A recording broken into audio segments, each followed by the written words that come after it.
The final unit to this course looks at fostering positive peer relations in your classroom. Let's start off by looking at how you can nurture peer relationships. There are two things. Firstly, you need to support and strengthen peer relationships in your classroom. You need to be a positive influence in the classroom to promote different friendships and positive ways of communicating in your classroom. You can't just allow the learners to just do what they will, because some children inevitably will be left out. Secondly, you need to structure your classroom to facilitate a more collaborative learning style. And by collaborative learning style, we mean small groups, clusters, research stations, where learners can work in pairs or small groups, where they communicate with one another, possibly with other learners that they wouldn't normally sit with at break or gravitate towards in the classroom. So how can you support and promote positive peer relationships?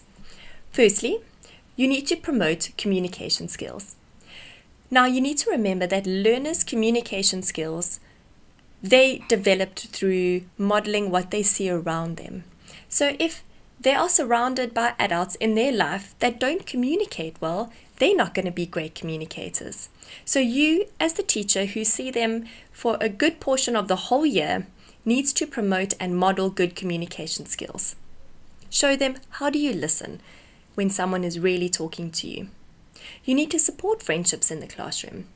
If there are new friendships starting, or maybe two learners that are too cliquey together, and you can try and support them and push them towards other learners as well.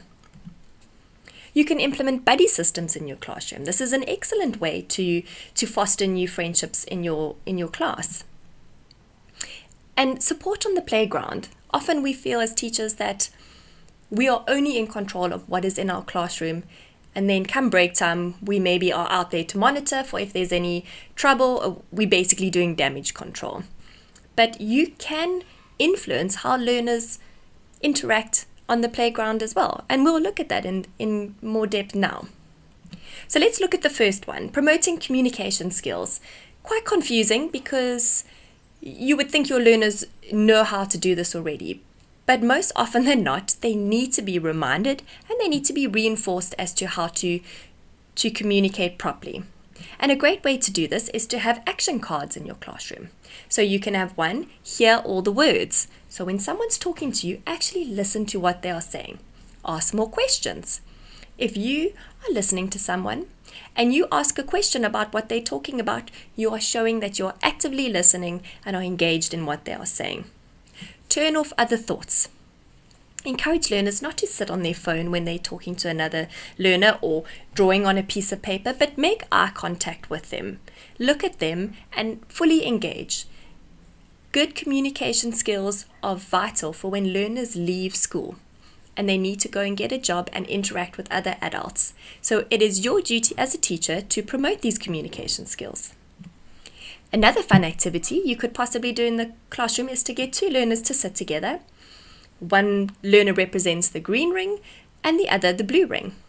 And learners in the middle, where the rings cross over, need to write all the things that they have in common. And then on the outer of the circles, they can write maybe where they're different. So it helps learners to sit down with possibly another child in the class that they wouldn't normally gravitate towards and find some common interests together. Perhaps they like the same TV shows, or they like to do judo on the weekends, or they go to church on a Sunday. It gives them something to talk about and promotes possibly a new friendship. Another nice thing to do in the classroom is to have a list of words and reinforce learners to practice using them in their communication. Words such as how to respond when someone is talking, to go, oh really, or that's cool, awesome, oh that's nice. And if someone's giving them bad news or something upsetting, what is the appropriate response? You need to respond with, oh shame, or oh no, I'm sorry, that's terrible. You need to teach learners, you need to model them as well and demonstrate with them how to respond in a communication dialogue. And another fun game is compliment tag. And this all learners like to do because it's running around and it's tag and it's feel good. because when you tag the person to say you're it, you have to say one thing about them, and it has to be a compliment. So it could be, I like your manners, or I like you've got neat handwriting in class. They have to think of something, and it encourages them to think about learners that they, again, wouldn't gravitate towards in class. And perhaps this could include other learners who feel left out and form some sort of friendship or relationship with the learners in the classroom. So these are just some fun ideas and some different ways of looking at how you can support friendships in your classroom. Another way is to create opportunities for learners to interact and to practice being a good friend. The curriculum is very set, we know that, but there is lots of opportunity to include dialogue between two learners and encourage them to use the communication skills that you've been teaching them and to practice how to be a good friend. You need to encourage learners with common interests to interact. So you as the learner are also encouraged to get to know your learners. So if you feel that there are two learners that are interested in something similar, could be art, then possibly pair them up for an activity and see if the common interests can form a friendship or even just a casual relationship in the classroom, a buddy, someone that they feel comfortable to sit next to. You want to help learners join ongoing group activities by giving them a role. So it's important that when you put learners together in groups, you do get more dominant personalities, and a good way to do this is to give roles to the different learners in the group. So each person has to contribute in a specific way. So learners who would possibly be left out or more introverted or quiet have their little role or special part of the group that they need to play. You can share information about budding friendships with parents so that they can organize play dates. If you can see that there are two learners in the class that seem to get along really well, then why not let their parents know that in class they work really well next to each other, they laugh a lot, it seems like it's a budding new friendship, and perhaps they would like to organize a play date on the weekend or after school to encourage this friendship. Another way are to implement buddy systems in your classroom. So what do these systems do? They increase the social interaction amongst your learners. And remember, you do want learners to interact. You don't want them to just sit at their desks.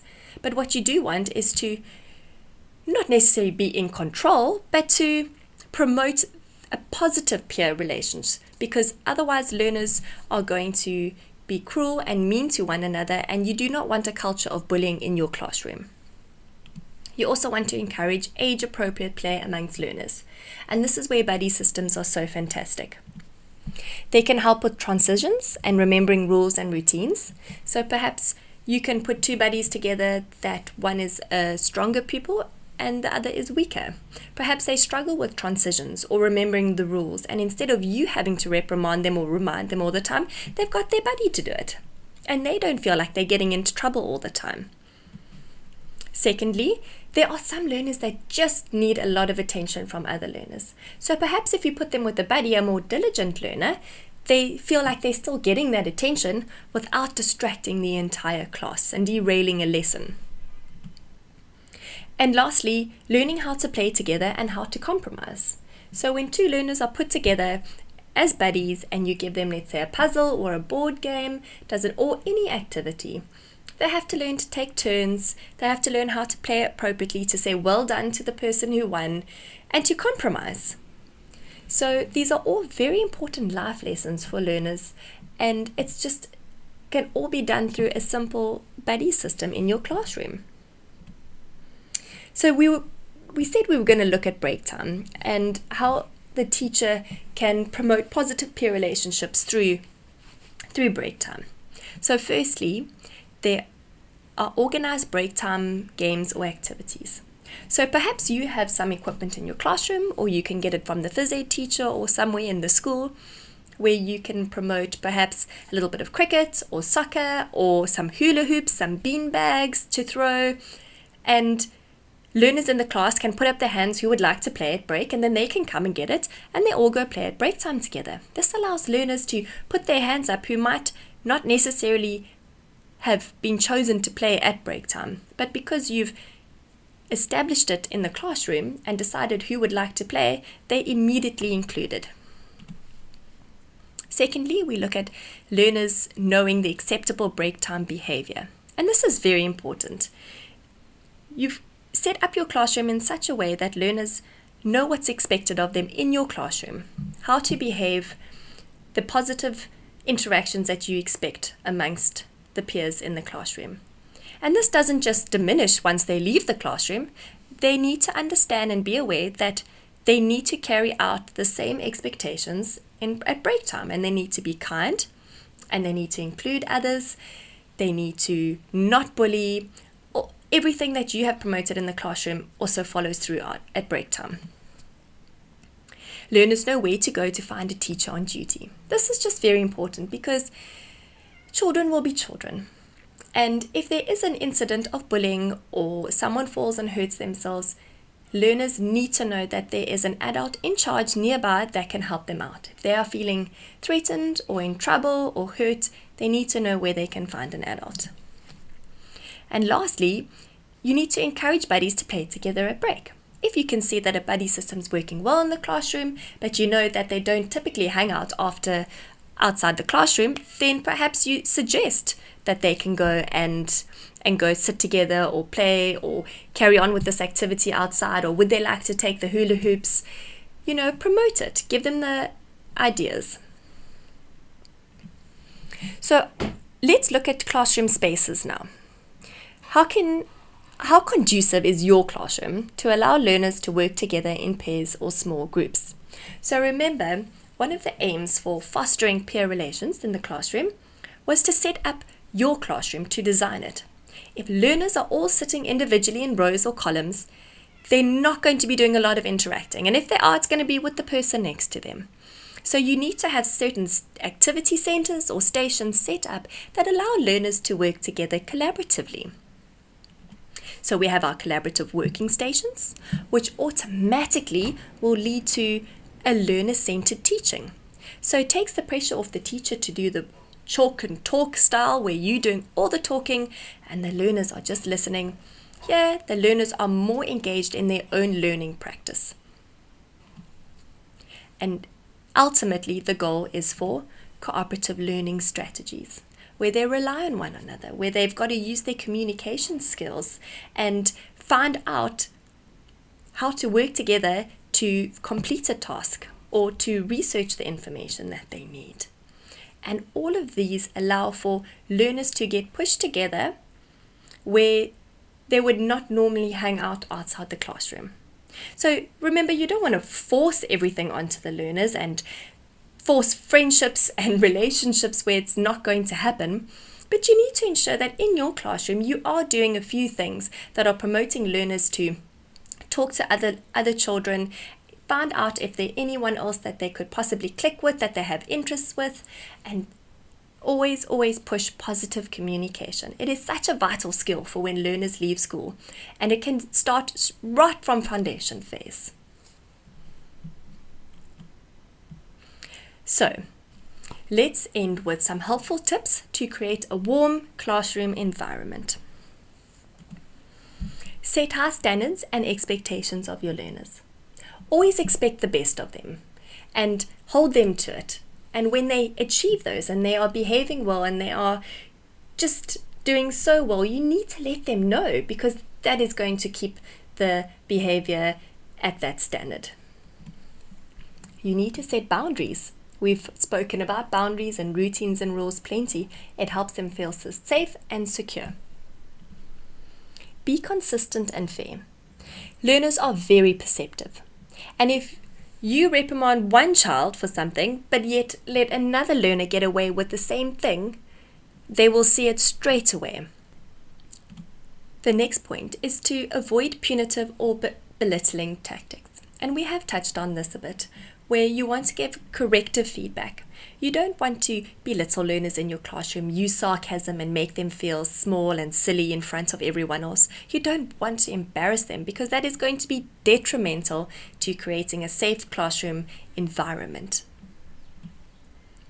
You need to remain calm, and remember that your class will mirror your emotional state. So if you are passionate and enthusiastic about what you're teaching, they will automatically show some sort of enthusiasm towards what they are learning. So if you are frazzled and chaotic, then your learners are going to be feeling exactly the same way. And you don't want them to have those emotions. You want to show them that everything's calm and relaxed and under control. And this will help them stay calm and relaxed and create a more productive working environment. Remember to actively listen. When someone actively listens, it shows a huge sign of respect that you are really listening to them and you appreciate what they are saying and you want to listen to what they say.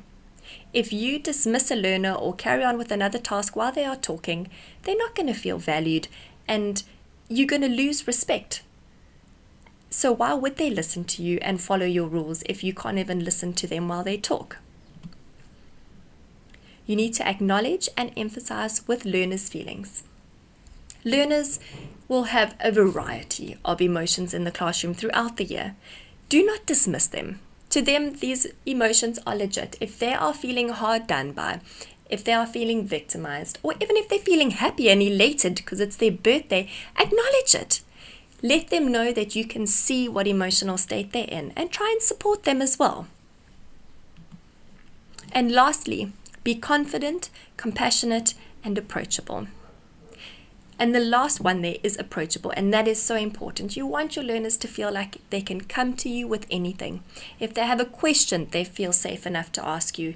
If they have a problem, they want to come and talk to you about it. You want a safe working environment for learners. I thoroughly hope that you have enjoyed this course and you've learned a little bit more about classroom management and what your role is as the classroom manager, what you can do, and how you can go about creating a conducive, productive, warm classroom environment for your learners.